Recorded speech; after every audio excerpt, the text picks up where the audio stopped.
Herbert Marquess 1998 में Berlin में पैदा हुए थे। उनका बचपन एक आम ऊंचे परिवार में बीता।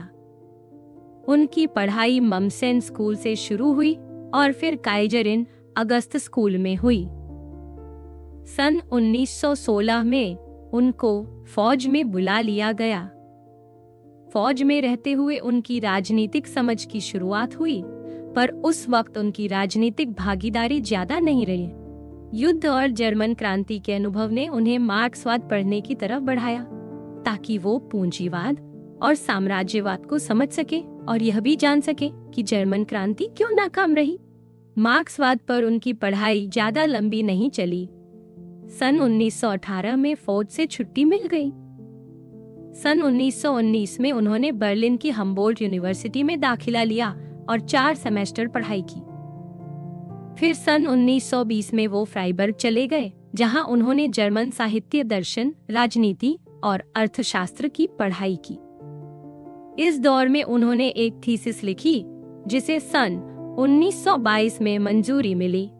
यही थीसिस उनकी सौंदर्य शास्त्र में आजीवन रुचि की शुरुआत बनी। थीसिस के बाद वो बर्लिन लौटा।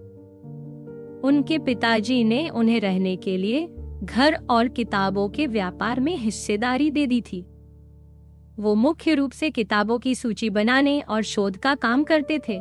सन 1925 में उन्होंने शिलर पर किताब भी छापी। सन 1924 में उन्होंने अपनी पहली पत्नी सोफी से शादी की। बर्लिन में रहते हुए सन 1927 में उन्होंने एक दोस्त के साथ मार्टिन हाइडेगर की किताब बीइंग एंड टाइम पढ़ना शुरू किया। हालांकि मार्क्यूज पहले से दर्शन के छात्र थे, लेकिन इस किताब ने उनकी रुचि को और गहरा कर दिया। इस किताब की वजह से उनकी कला की तरफ से रुचि अब दर्शन की तरफ बढ़ गई। इस असर से वो सन 1928 में फिर फ्राइबर्ग चले गए, जहां हाइडेगर और एडमंड हुसरल के साथ दर्शन की पढ़ाई की।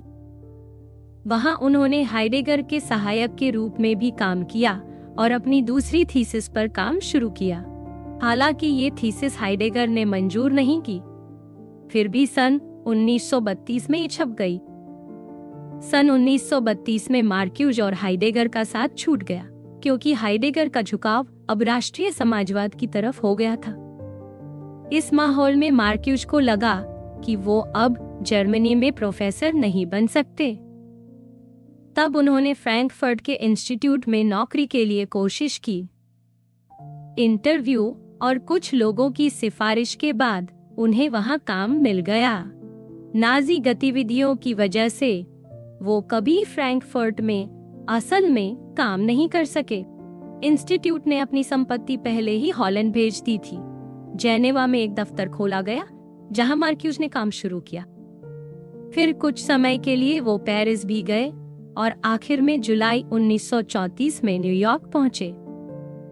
सन 1934 से 42 तक उन्होंने कोलंबिया यूनिवर्सिटी में काम किया। सन 1942 में वो वाशिंगटन डीसी चले गए, जहां अलग अलग सरकारी दफ्तरों में काम किया। बाद में उन्होंने ब्रांडिस यूनिवर्सिटी और फिर कैलिफोर्निया यूनिवर्सिटी सैन डिएगो में पढ़ाया। सन 1940 में वो अमेरिका के नागरिक बन गए और अपनी मौत सन 1979 तक वहीं रहे। मार्क्यूज की जिंदगी की शुरुआत से लेकर आखिर तक उनकी सोच और लिखाई में कला और सुंदरता की बड़ी अहमियत रही। शुरू में उन्होंने जर्मन साहित्य पर थीसिस लिखी थी।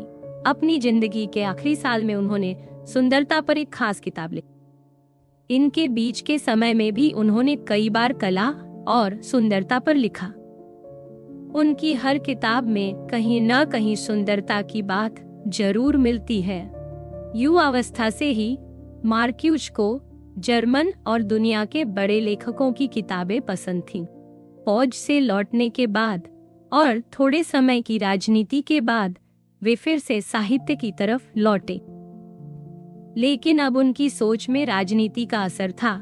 अब उन्हें लगता था कि कला और साहित्य समाज को बदलने का जरिया बन सकते हैं।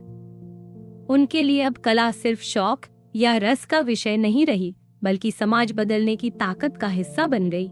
मार्क्यूज का मानना था कि कला इंसान के भीतर सोचने का, सवाल करने का और बदलाव लाने का मौका देती है। पूंजीवाद जैसी ताकतें इंसान की आजादी को कम करती हैं, लेकिन कला एक ऐसी जगह देती है जहां इंसान खुलकर सोच सकता है। क्रांति और बदलाव के लिए ऐसे माहौल की जरूरत होती है जहां इंसान अपने मन की बात सोच सके और बोल सके। शुरू से ही मार्क्यूज ऐसे विचारों की तलाश में थे जो समाज की जमी जमाई सोच को चुनौती दे सके। उनकी पहली थीसिस में उन्होंने लिखा कि कलाकार के मन में हमेशा आदर्श और असली जिंदगी के बीच एक खालीपन रहता है। कलाकार असली दुनिया से अलग बेहतर दुनिया की कल्पना करता है, लेकिन हकीकत उससे बहुत अलग होती है। यही फर्क कलाकार को अकेलापन या अलगाव महसूस कराता है। यही अलगाव समाज में बदलाव लाने की शुरुआत बन जाता है। ये सोच मार्क्यूज के आगे के कामों में भी दिखती है। मार्क्यूज ये भी समझते थे कि कला में बदलाव की ताकत होती है, लेकिन वो जिस समाज में बनती है वहाँ दबाव और दमन भी चलता है। आजादी और दबाव साथ साथ चलते हैं, एक दूसरे के असर से आगे बढ़ते हैं। अगर किसी भी समाज में सचमुच आजादी चाहिए तो वहाँ की सच्चाई को समझना जरूरी है। समाज को समझे बिना कोई भी असली आजादी नहीं मिल सकती। कभी कभी आजादी की कोशिश भी दबाव की ताकतों के हाथ में चली जाती है। कला में बदलाव की ताकत तो होती है, लेकिन वही कला कई बार समाज की बड़ी ताकतों के लिए इस्तेमाल होने लगती है। यानी जो कला बदलाव के लिए बनी थी वो कभी कभी दबाव को और मजबूत करने का जरिया बन जाती है। समाज में कला और संस्कृति एक अलग जगह बनाती है जो असली दुनिया की चुनौतियों को भी दिखाती है और सवाल भी खड़े करती है। कला सोचने और सवाल करने की आजादी देती है, लेकिन असली बदलाव के लिए उस सोच को राजनीति में बदलना जरूरी है। फिर भी कला इसलिए जरूरी है क्योंकि वही सोच की शुरुआत करती है जिससे आगे चलकर बदलाव हो सकता है। कला और संस्कृति असली दुनिया से अलग होकर भी उसी का हिस्सा रहती हैं। संस्कृति का असली मकसद है समाज में बदलाव की तरफ ले जाना, लेकिन कई बार ये भी हो जाता है कि संस्कृति इंसान को बस अपने भीतर की खुशी में ही उलझा देती है। इससे इंसान असली दुनिया की परेशानियों को बदलने की कोशिश छोड़ देता है। यही सोच समाज में आगे चलकर बदलाव की जगह जड़ता को जन्म देती है। इस तरह कला और संस्कृति अगर इंसान की सोच को आजाद न करें तो वो बदलाव की जगह बस अपने आप में ही सिमट जाती हैं। अपनी आखिरी किताब में मार्क्यूज ने फिर से यही कोशिश की कि कला में जो असली बदलाव लाने की ताकत है उसे बचाया जाए। इस किताब में उन्होंने उन लोगों की सोच का विरोध किया जो मानते थे कि सिर्फ मजदूर वर्ग की कला ही क्रांति ला सकती है। मार्क्यूज ने कहा कि हर सच्ची कला में बदलाव की ताकत होती है। उनके हिसाब से कला अपने आप में भी एक सच्चाई, एक एहसास, एक जरूरत को दिखाती है जो भले ही सीधा क्रांति का हिस्सा न हो, लेकिन फिर भी बदलाव के लिए जरूरी। यहीं से उनकी सोच बाकी लोगों से अलग हो जाती है। मार्क्यूज और उनके साथियों को कभी भी ऐसा सबूत नहीं मिला कि मजदूर वर्ग अपने आप उठकर बदलाव की कोशिश करेगा। समाज में ऐसे कई कारण और तर्जुए मौजूद थे जो लोगों को खुद अपने ही हाल में रहना सिखाते थे, लेकिन फिर भी मार्क्यूज को समाज में कई जगहों पर बदलाव की उम्मीद दिखती थी। 60 के दशक में जो छात्र आंदोलन हुए, उन्होंने उनकी सोच को और पक्का कर दिया। असली बदलाव के लिए सिर्फ वर्ग की लड़ाई ही जरूरी नहीं है, बल्कि समाज में और भी कई वजह हैं जिनसे लोग बदलाव चाहते हैं। समाज में दबाव और अन्याय के कई रूप होते हैं, इसीलिए कला के अलग अलग रूपों में भी बदलाव की सोच दिख सकती है। मजदूर वर्ग पर ही ध्यान देने वाली सोच ने बाकी लोगों की आवाज को नजरअंदाज कर दिया। इससे क्रांति की असली जरूरत भी कम हो गई थी। असली बदलाव के लिए जरूरी है कि हर इंसान की सोच, उसकी भावनाएं और उसकी जरूरतें सामने आएं। हर इंसान अपने आप में अलग होता है और उसका अनुभव भी अलग होता है। समाज में इंसान के अलग अलग रूप और उसकी पहचान, जैसे जेंडर, जाति, वर्ग, पढ़ाई वगैरह, उसकी जिंदगी को अलग बनाते हैं। इसलिए समाज में जो लोग दबे हुए हैं, उनके यहाँ से भी बदलाव और कला की शुरुआत हो सकती है। बदलाव के लिए सिर्फ मजदूर वर्ग ही नहीं, बल्कि हर वो इंसान जरूरी है जो बदलाव चाहता है। मार्क्यूज ने अपने विचारों की बुनियाद के लिए नई सोच की तलाश की। उन्होंने पहले ही हाइडेगर की किताब पढ़ी थी और सेना के वक्त से ही उन पर मार्क्सवाद का असर था। फिर वे हाइडेगर से पढ़ने के लिए फ्राइबर्ग गए। यहाँ उन्होंने अपनी सोच को नया रूप देने की कोशिश की। उस समय तक यूरोप में कई क्रांतियां नाकाम हो चुकी थीं। 1717 की रूसी क्रांति भी मजदूर वर्ग ने नहीं चलाई थी और उससे बस सत्ता बदल गई थी, असली आजादी नहीं मिली थी।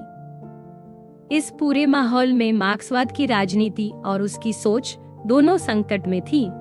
पहले तो लोग मानते थे कि पूंजीवाद अपने आप खत्म हो जाएगा, लेकिन बाद में ये सोच कमजोर पड़ गई। असली क्रांति के लिए जरूरी था कि मजदूर वर्ग की अपनी सोच और चेतना को अहमियत दी जाए। अगर बस कानूनों और नियमों के हिसाब से ही सब बदलता तो किसी की सोच या कोशिश की जरूरत ही नहीं पड़ती। लेकिन बदलाव के लिए इंसान की सोच, उसका जोश और उसका मकसद जरूरी है। मार्क्यूज का पूरा काम इसी सोच को बचाने की कोशिश है कि असली बदलाव के लिए इंसान का खुद में बदलाव लाना जरूरी है। मार्क्सवाद उन्हें इसलिए पसंद था क्योंकि उसमें इंसान को पूंजीवाद के दबाव से आजादी दिलाने की बात थी। लेकिन धीरे धीरे ये सोच भी मशीन जैसी हो गई थी और इंसान की अपनी सोच को भूल गई थी। ऐसे वक्त में मार्क्यूज ने हाइडेगर की तरफ रुख किया, क्योंकि वहां उन्हें इंसान की आजादी और खुद बदलाव लाने की ताकत का रास्ता दिखा। मार्क्स के लिए असली बदलाव का मतलब था असली और व्यवहारिक काम। असली जिंदगी की मुश्किलों और अलगाव से लड़ने के लिए कड़ी मेहनत और सोच जरूरी। मार्क्यूज को लगता था कि आगे बढ़े हुए औद्योगिक समाज की जो जमी जमाई और दबाने वाली व्यवस्था है, उसे तोड़ने के लिए सच्चे और बड़े कदम जरूरी हैं। उन्होंने देखा कि मार्क्स और हाइडेगर दोनों ही इस समस्या पर बात करते हैं। इस वक्त मार्क्यूज ने समाज की दिक्कतों को 3 नजरियों से देखा। एक था अलगाव, दूसरा था चीजों में बदल जाना और तीसरा था असलीपन का ना होना। ये सब सोचने का तरीका उन्हें उनके पढ़े हुए किताबों से मिला। मार्क्यूज को लगा कि हाइडेगर की सोच समाज की जमी जमाई गलतियों के खिलाफ एक अच्छा तरीका दे सकती है। उन्हें लगा कि हाइडेगर की सोच से उस समाज के खिलाफ खड़ा हुआ जा सकता है जिसमें इंसान सिर्फ चीजों जैसा बन जाता है और इंसानों के बीच के रिश्ते भी चीजों की तरह हो जाते हैं। हाइडेगर की किताब ने उन्हें ये दिखाया कि समाज के दबाव के चलते इंसान की असली पहचान और आजादी खो जाती है। हाइडेगर और उनके जैसे कई और सोचने वालों ने ये दिखाने की कोशिश की थी कि इंसान को मशीन जैसा मानने की सोच गलत है। मार्क्यूज ने जितने भी बड़े विचारकों को पढ़ा, उनका मकसद यही था कि इंसान की असली पहचान और आजादी को बचाया जाए। उनके बाद की सोच में एक ही बात बार बार आती है कि समाज धीरे धीरे एक ऐसे रास्ते पर चल पड़ा है जहां सब कुछ बस नियमों और व्यवस्था से चलता है और इंसान की अपनी सोच खो जाती। लेकिन मार्क्यूज ने हाइडेगर की सोच में भी बहुत सारी कमियां देखीं। उन्हें शुरू से ही लगा था कि हाइडेगर का तरीका पूरा सच नहीं बताता। हाइडेगर बस इंसान की आम जिंदगी के बारे में सोचते थे, लेकिन असली समाज की परेशानियों और दबाव की बात नहीं करते थे। उनका ध्यान सिर्फ आम हालात और एहसासों पर था, जैसे बोरियत, चिंता, मौत, फिक्र वगैरह।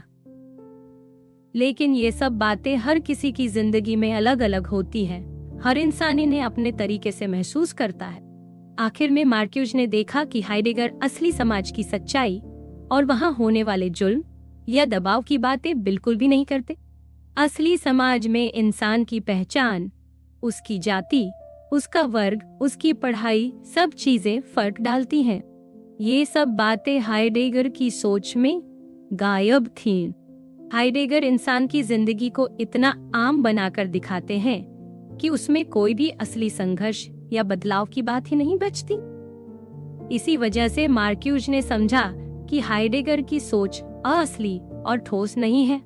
हाइडेगर इंसान की जिंदगी को उस तरह नहीं समझाते जैसे सचमुच समाज में इंसान रहता है, जहां उसे रोज रोज के दबाव, जाति, वर्ग, काम और समाज से लड़ना पड़ता है। मार्क्यूज को लगा कि हाइडेगर की सोच असली हकीकत से काफी दूर है। आखिरकार जो बात मार्क्यूज को हाइडेगर की तरफ खींच रही थी वही वहां नहीं मिली। हाइडेगर की सोच मार्क्सवाद के लिए एक ठोस बुनियाद नहीं दे सकी। हाइडेगर के राजनीतिक झुकाव ने भी मार्क्यूज को उनसे अलग होने में आसानी कर दी। इसी समय मार्क्स की कुछ नई किताबें भी छप कर आ गई थी, जिससे मार्क्यूज का भरोसा और पक्का हो गया। हालांकि मार्क्यूज ने हाइडेगर से दूरी बना ली थी, लेकिन उनके बाद की लिखाई में कभी कभी हाइडेगर की छाप हल्की सी दिख जाती है। लेकिन असली मायने में मार्क्यूज ने अपनी अलग और साफ सोच बना ली थी, जो इंसान की आजादी, समाज में बदलाव और असली जिंदगी की सच्चाई से जुड़ी थी। मार्क्यूज की बाद की लिखाई में भी कहीं कहीं हाइडेगर की सोच की झलक दिख जाती है, लेकिन अब उनकी भाषा और तरीका अलग हो चुका था। एक सवाल यह भी है कि क्या मार्क्यूज की एक तरफा सोच बस हाइडेगर की असलीपन न होने की सोच का नया नाम है? दोनों ही बातें एक जैसी लगती है। दोनों में भीड़ में खो जाने और बिना सोच समझ के जीने वाले समाज की बात होती है। शिक्षा या समझ के नाम पर समाज को बस एक ही सोच में ढालने का सवाल भी बार बार उठता है। कई बार ये भी लगता है कि बदलाव लाने की उम्मीद आम लोगों से कम होती जा रही है और वही सोच सिर्फ कुछ खास लोगों के पास रह गई है। यह दिक्कत सिर्फ हाइडेगर तक ही नहीं, बल्कि बहुत सारे विचारों में मिलती है। सन 1932 में मार्क्यूज ने पहली बार एक नई किताब पर लिखते हुए बताया कि मार्क्स की लिखी इन नई किताबों से इतिहास की असली समझ और समाज में असली बदलाव का रास्ता तैयार हो सकता है। उन्होंने बताया कि अब मार्क्स और हेगेल के विचारों को बेहतर तरीके से समझा जा सकता है। इन किताबों ने मार्क्यूज को यह भी मौका दिया कि वे इंसान की असली प्रकृति और समाज में उसकी हालत पर नए सिरे से सोच सकें। यहाँ पर इंसान के बारे में जो सोच है वह किसी समाज या संस्कृति की कहानी नहीं है, बल्कि इंसान की असली फितरत और उसके समाज में जीने की समझ है। मार्क्स ने अपने इन लेखों में इंसान की असली पहचान, उसकी मेहनत, समाज में उसका अलगाव, उसकी संपत्ति और बाकी तमाम बातें समझने की कोशिश की। इन सब से उन्होंने दिखाया कि असली बदलाव के लिए इंसान के भीतर एक नई सोच यानी रेडिकल सोच पैदा होना जरूरी है। जब इंसान को अपनी हालत असहनीय लगने लगे, तभी असली बदलाव की शुरुआत होती है। मार्क्यूज ने यही बात अपने काम में आगे बढ़ा। असल में समाज में कई ऐसी हालतें बन जाती हैं जो इंसान को कमजोर, बेबस या अलग थलग कर देती। असली बदलाव के लिए जरूरी है कि हालतें खत्म हों। ये बातें मार्क्स और हेगेल दोनों ने अपने अपने तरीके से समझाई है। इस सब का असली मतलब यह है कि अगर समाज में बदलाव चाहिए तो इंसान को उसकी मेहनत और उसके असली हक को वापस देना जरूरी है। मार्क्स, हेगेल और मार्क्यूज तीनों मानते थे कि इंसान अपनी मेहनत से ही खुद को गढ़ता है, लेकिन पूंजीवादी समाज में यही मेहनत इंसान को कमजोर और बेगाना बना देती है। मेहनत अब खुशी या पहचान का जरिया नहीं, बल्कि बोझ और गुलामी का रूप ले लेती है। इंसान अब चीजों का मालिक नहीं रह जाता, बल्कि चीजें ही इंसान पर हावी हो जाती हैं। मार्क्यूज ने दिखाया कि अब बदलाव के लिए पहले यह देखना जरूरी है कि ये सब हालतें बनती कैसे हैं। इसके लिए समाज, काम, मेहनत और इंसान की असली पहचान को समझना जरूरी है। मार्क्स ने दो रास्तों से इन दिक्कतों को हल करने की कोशिश की। एक रास्ता था पूंजीवाद के अपने भीतर के नियमों और उलझनों को खोलकर दिखाना। दूसरा रास्ता था मजदूर वर्ग में बदलाव की सोच जगाना। दोनों ही कोशिशों में सबसे जरूरी बात थी कि छुपी हुई सच्चाई को सबके सामने लाना और समाज को बदलना। लेकिन जब ये दोनों कोशिशें भी पूरी नहीं हो पाई, तो आगे की सोच के लिए नए तरीके तलाशने की जरूरत पड़ी। यही वजह है कि मार्क्यूज ने आगे चलकर हेगेल पर भी ज्यादा ध्यान दिया, ताकि समाज और इंसान के असली बदलाव को और गहराई से समझ सके। सन 1941 में मार्क्यूज ने अपने अध्ययन को एक किताब में पेश किया, जिसमें उन्होंने हेगेल और मार्क्स की सबसे जरूरी और क्रांतिकारी सोच को सामने रखा। उन्होंने दिखाया कि हेगेल की सोच सिर्फ परंपरा निभाने या किसी राज्य को सही ठहराने के लिए नहीं थी, बल्कि उसमें असली बदलाव और आजादी की चाह छुपी। उनकी सबसे बड़ी कोशिश ये थी कि हेगेल और मार्क्स की सोच में जो असली तरीका है, जिसे वो नेगेटिव यानी विरोधी या डायलेक्टिकल सोच कहते हैं, उसे बचाया जाए। उनका कहना था कि समाज में असली बदलाव तभी आएगा जब लोग छुपे हुए विरोध और बेमेल बातों को पहचाने और उनके खिलाफ खड़े हों। डायलेक्टिकल या विरोधी सोच का असली मकसद है समाज की सच्चाई को उजागर करना, ताकि लोग अपनी हालत समझ सकें और बदलाव की तरफ कदम बढ़ा सकें। समाज में बहुत सी ऐसी बातें हैं जो एक दूसरे के खिलाफ हैं, जैसे एक ही समय में देश में बहुत पैसा भी है और बहुत गरीबी भी। जो लोग कारोबार और फैक्ट्रियों के मालिक हैं, उनके पास दौलत बढ़ती जाती है, लेकिन जो मजदूर हैं, उनकी हालत और खराब होती जाती है। बड़े बड़े अमीर लोग जो दावा करते हैं कि उनके अमीर होने से बाकी लोगों को भी फायदा होगा, वो सच साबित नहीं हुआ। अमीर और गरीब के बीच का फर्क और बढ़ता जा रहा है, लेकिन इसके बावजूद ये सोच अब भी फैली हुई है कि बस अमीरों को और अमीर बनने दो, सबका भला हो जाएगा। ऐसी हालत में मजदूर अपनी मेहनत से आजाद और समझदार इंसान नहीं बनता, बल्कि वो एक चीज बन जाता है जिसे बस इस्तेमाल किया जाता है। मजदूर अपने ही बनाए हुए सिस्टम पर कोई अधिकार नहीं रखता, उसको बस इस सिस्टम के लिए काम करना होता है, लेकिन असली फायदा मालिकों को होता है। उसकी जिंदगी मेहनत में बीत जाती है और वह बस जीने भर के लिए काम करता है। ऐसे में इंसान की असली पहचान और उसका मकसद खो जाता है। डायलेक्टिकल सोच की जिम्मेदारी है कि लोगों को ये सब बातें समझ में आए। जब लोग ये सब जान जाते हैं, तब वो बदलाव के लिए तैयार होते हैं। असली समझदारी यही है कि हालात और इंसान की असली पहचान के बीच का फर्क पहचाना जाए। अगर समाज की हालत इंसान को आगे बढ़ने नहीं देती, तो बदलाव की जरूरत महसूस होती है। मार्क्यूज के लिए इंसान की असली पहचान कोई ऊपर से आई हुई चीज नहीं, बल्कि उसके समाज और वक्त से जुड़ी होती है। इंसान जो बन सकता है, वो उसके आज के हालात में ही छुपा होता है। कोई भी इंसान पूरी जिंदगी सिर्फ मजदूरी करके गरीबी में नहीं रहना चाहता, लेकिन यही हालत बहुत से लोगों की। इसके बावजूद हर इंसान में यह संभावना होती है कि वो इन हालात से बाहर निकल सके। जिस समाज में लोग काम करते हैं, वहाँ इतनी दौलत है कि सबको मेहनत से छुटकारा मिल सके, लेकिन असली फायदा सबको नहीं मिलता।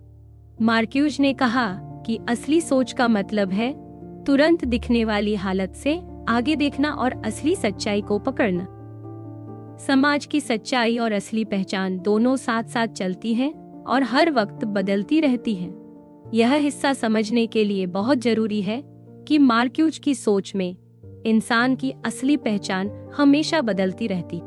असली पहचान कोई एक जगह टिक कर नहीं रहती, बल्कि हर वक्त, हर समाज और हर दौर के हिसाब से बदलती है।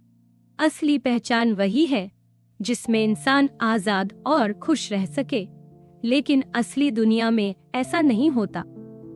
पूंजीवादी समाज ने ऐसा माहौल बना दिया है जिसमें सबको अच्छा जीवन मिल सकता है, फिर भी बहुत लोग गरीबी में ही रहते हैं। नेगेटिव या विरोधी सोच इन दोनों के बीच का फर्क देखती है और बदलाव की कोशिश करती है। मार्क्यूज की सोच में दो तरह की नेगेटिव बातों को समझना जरूरी है। पहली नेगेटिविटी वो है जिसमें समाज और उसकी व्यवस्था इंसान की आजादी और असली पहचान को दबा देती है। इंसान को अपने हक और आजादी से दूर कर देती है। दूसरी नेगेटिविटी वो है जिसमें इंसान या समाज की सोच खुद इस दबाव के खिलाफ खड़ी होती है और बदलाव चाहती है। असली मकसद यही है कि दबाव और जुल्म से मुक्ति मिले। मार्क्यूज ने इस सोच को एक ऐसा रास्ता बताया जो आम सोच के उलट, नेगेटिव या विरोधी सोच से ही असली आजादी मिल सकती है। जैसे ही कोई इंसान या समाज ये पहचान लेता है कि उसके साथ गलत हो रहा है, वहीं से बदलाव की शुरुआत होती। असली आजादी के लिए पहले समाज की सच्चाई को पहचानना और फिर उसे बदलना जरूरी है। अब आगे की बात करें तो यहाँ मनोविश्लेषण और एक आदर्श समाज का सपना जुड़ जाता है। शुरुआत से ही मनोविश्लेषण का इस्तेमाल किया गया ताकि ये समझा जा सके कि मजदूर वर्ग, जिन्हें बदलाव से सबसे ज्यादा फायदा होता, वही बदलाव से क्यों बचते हैं। मार्क्यूज ने भी बाद में मनोविश्लेषण को अपने तरीके से समझा।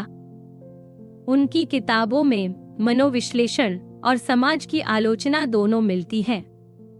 उन्होंने बताया कि इंसान के भीतर की इच्छाएं और उसके समाज के हालात दोनों बदल सकते हैं, ये फिक्स नहीं होते।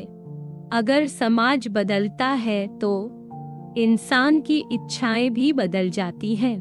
मार्क्यूज के मुताबिक इंसान के भीतर जो जानवरों जैसी इच्छाएं होती हैं, वो समाज के असर से इंसानी इच्छाएं बन जाती हैं। यही वजह है कि बाहर की दुनिया का असर इंसान की सोच और उसके सपनों पर पड़ता है।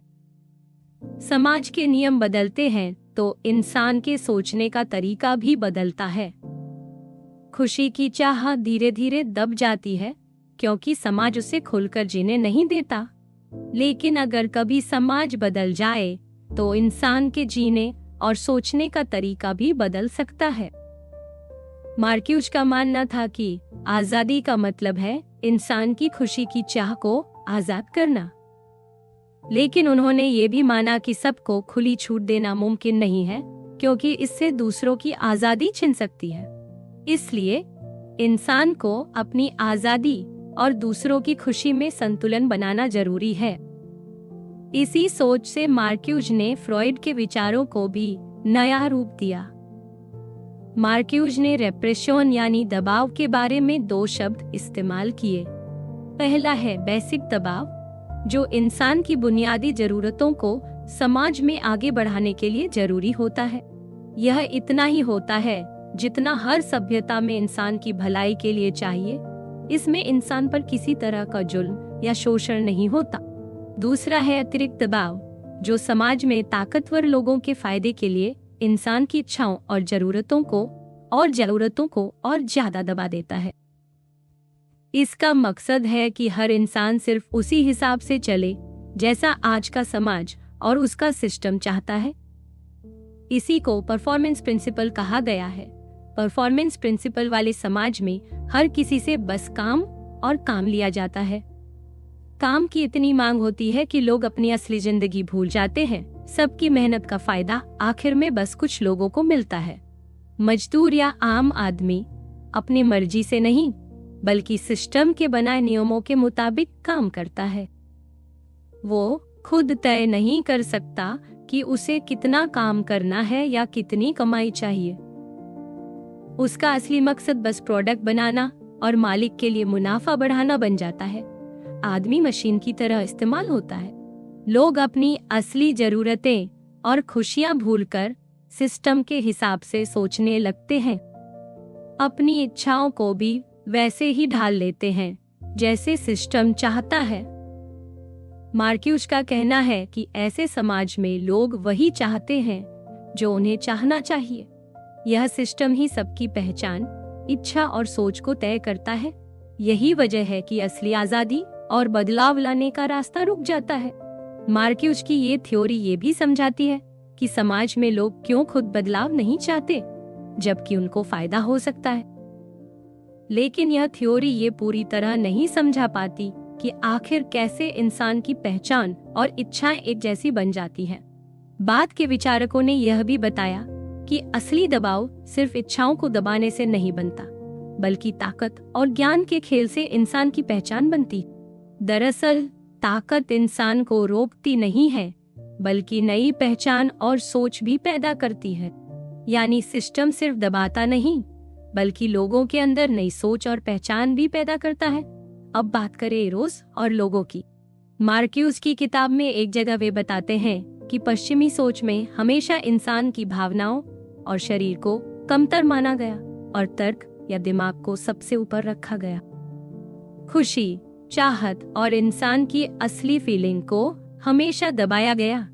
यही कारण है कि लोग हमेशा अपनी खुशी को पीछे छोड़कर सिर्फ समाज के नियमों को मानते हैं। मार्क्यूस चाहते थे कि इंसान की खुशी और तर्क दोनों बराबर मायने रखें। उनके हिसाब से असली आजादी तभी मिल सकती है जब इंसान अपनी खुशियों को भी उतना ही जरूरी माने जितना सोचने समझने को। मार्क्यूस ने समाज में गरीबी की सोच यानी कमी की विचारधारा को समझाया। उन्होंने बताया कि आज के पूंजीवादी समाज में जितना उत्पादन और दौलत हो चुकी है, उसके बाद किसी को जरूरी चीजों की असली कमी नहीं होनी चाहिए। लेकिन असल में दौलत चंद लोगों के पास ही सिमट गई है। आम लोग लगातार मेहनत करते हैं, लेकिन जो दौलत बनती है उसका पूरा फायदा उन्हें नहीं मिलता। समाज का सिस्टम इस तरह बनाया गया है कि काम करने वाले लोग हमेशा काम में ही उलझे रहें और असली मुनाफा बस मालिकों को मिले। इसी वजह से अब कमी की बात असलियत में कम और सोच में ज्यादा हो गई है। इसे ऐसे फैलाया गया है कि लोग हमेशा अपने आप को जरूरतमंद और लाचार समझते रहें। सिस्टम ऐसे नियम बनाता है कि इंसान अपने अंदर ही दबाव डालकर ज्यादा मेहनत करता है ताकि मालिकों का फायदा होता रहे। मार्क्यूस ने कहा कि असली परेशानी दौलत की कमी नहीं है, बल्कि सही तरीके से चीजों का बंटवारा नहीं होना है। आज के समाज में सबको अच्छा जीवन मिल सकता है, लेकिन समाज का ढांचा ही ऐसा है कि यह मुमकिन नहीं हो पाता। इसी सोच से समाज में दबाव और जुल्म बढ़ता जाता है। अब आगे बात करते हैं कल्पना, सपने और इंसान की सोच की। मार्क्यूस मानते थे कि इंसान के अंदर हमेशा खुशी और आजादी पाने की चाह रहती है। यह चाहत कभी पूरी तरह दब नहीं पाती। समाज कितना भी दबाए, इंसान के अंदर का सपना, उसकी कल्पना, उसकी कला और उसकी खुशी की चेज जिंदा रहती है। यही कल्पना इंसान को बेहतर दुनिया का सपना देखने और सोचने की ताकत देती। मार्क्यूस ने कहा कि जब इंसान कल्पना करता है तो वो ऐसे समाज की उम्मीद करता है जहां आजादी और खुशी दोनों मिले। और आज के समाज में जितने भी साधन हैं, उनके सहारे एक बेहतर और आजाद दुनिया बनाई जा सकती है। मार्क्यूस का मानना था कि असली आजादी तभी आएगी जब इंसान अपनी खुशी और अपनी सोच को साथ लेकर चले। इसमें ना तो सिर्फ तर्क हो, ना ही सिर्फ भावना, बल्कि दोनों का मेल जरूरी है। उन्होंने इसे खुशी की समझदारी कहा। असली बदलाव का रास्ता यही है कि इंसान अपने सपनों को सच माने, अपनी कल्पना को महत्व दे और ऐसे समाज की तरफ बढ़े जहां सबकी जरूरतें और खुशियां पूरी हो। मार्क्यूस की सोच को लेकर कई बार बहस भी हुई।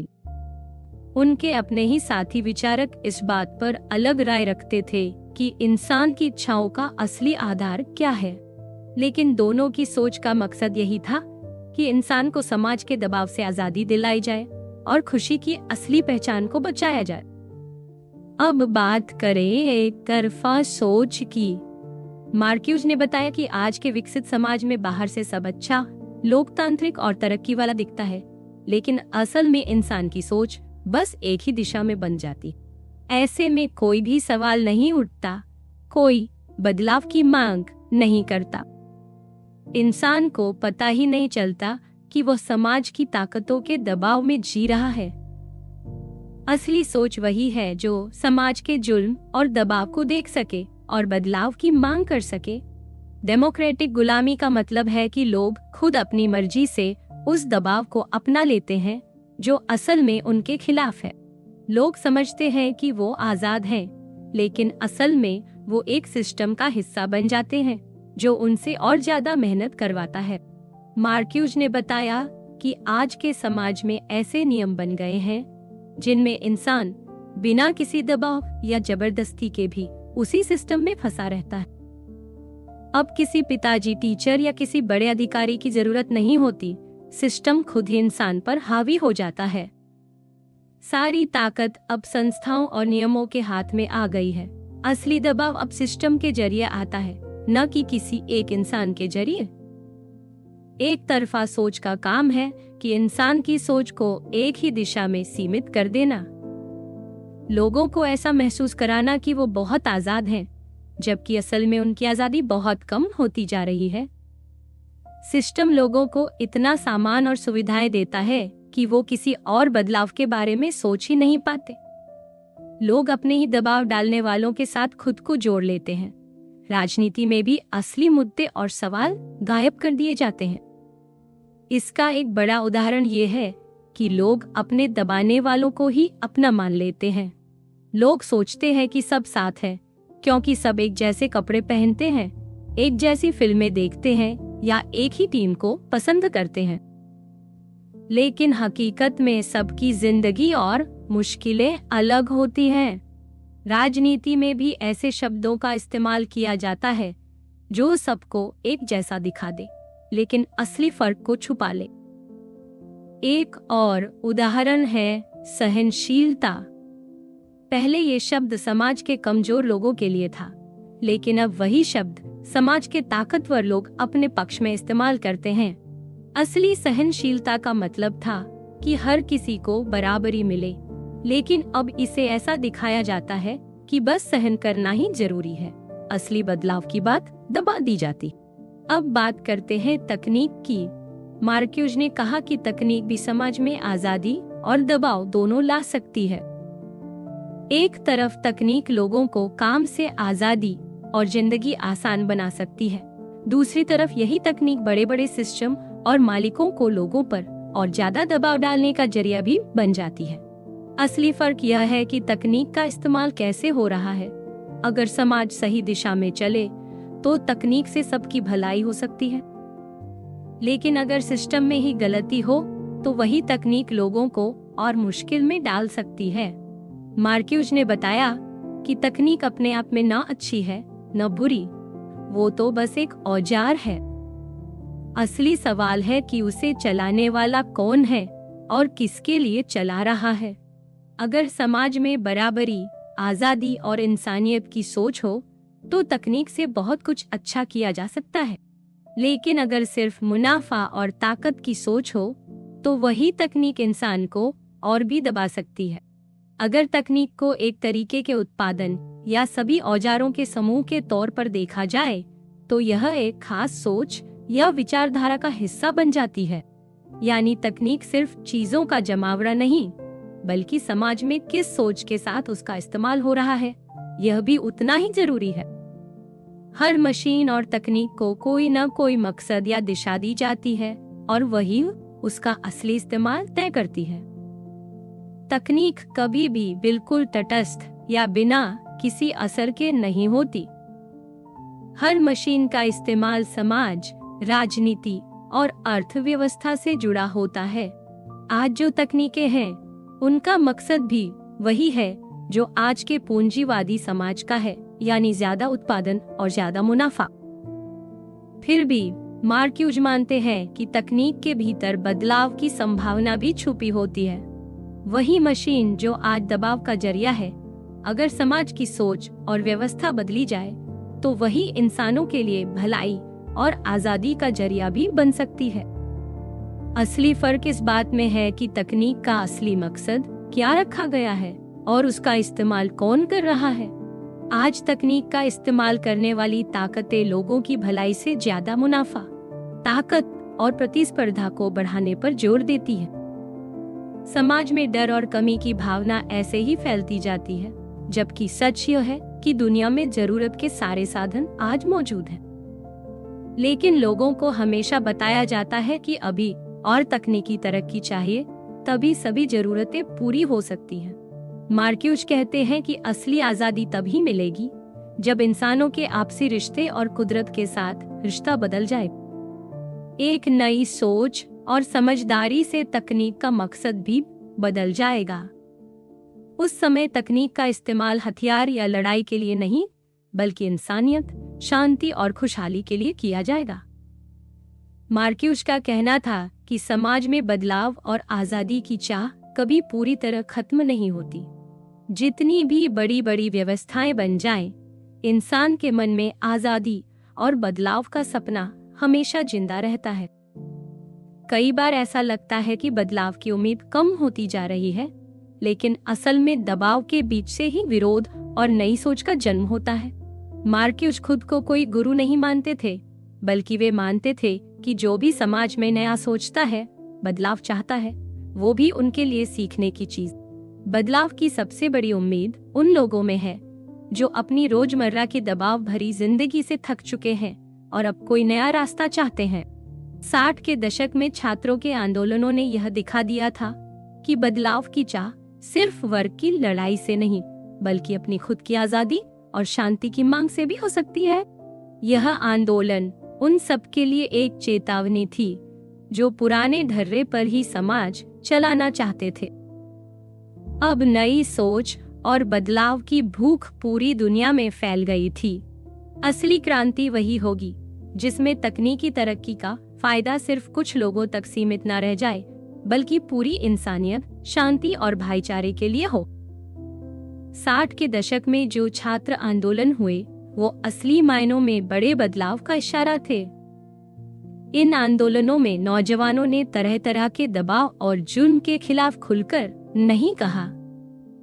इनका मकसद था एक नई, आजाद और बेहतर समाज बनाना।